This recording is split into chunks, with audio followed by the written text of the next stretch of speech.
कथा का चतुर्थ दिवस है। एक दिवसीय दिव्य दरबार है। समय के हम पक्के हैं।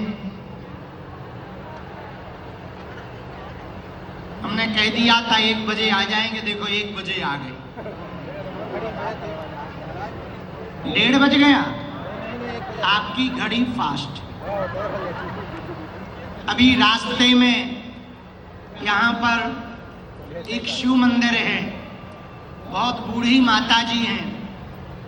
वो शंकर जी की बड़ी उपासना करती हैं। कल हम जब वहां से निकले, उन्होंने नारियल दिया, फूल दिया, बताया कि वो यहीं किनारे पर रहती हैं। हमारे मुंह से निकल गया कि हम कल तुम्हारे यहाँ चाय पीने आएंगे। तो उनके यहीं रुक गए थे। एकदम साधारण सा परिवार, उनके पास बैठाने की व्यवस्था नहीं थी।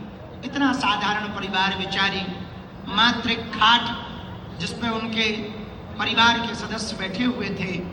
हमने कहा अमीरों के यहाँ तो हम बहुत गए, कभी ऐसे सज्जन भक्तों के घर पर भी जाना चाहिए। भैया, हमको यहाँ की कथा करके बहुत प्रसन्नता है।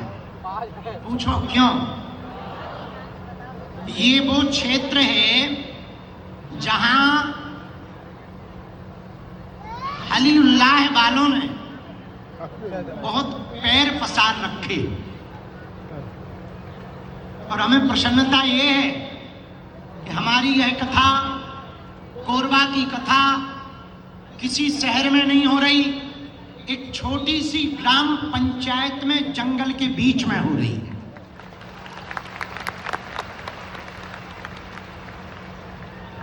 और वहां हो रही जहां आसपास छोटे छोटे गांव लगे, जहां कटघोरा तहसील है, जहां पर वनांचलवासी, वनवासी, आदिवासी परिवार के हमारे लोग जीवन यापन कर रहे, ऐसी भूमि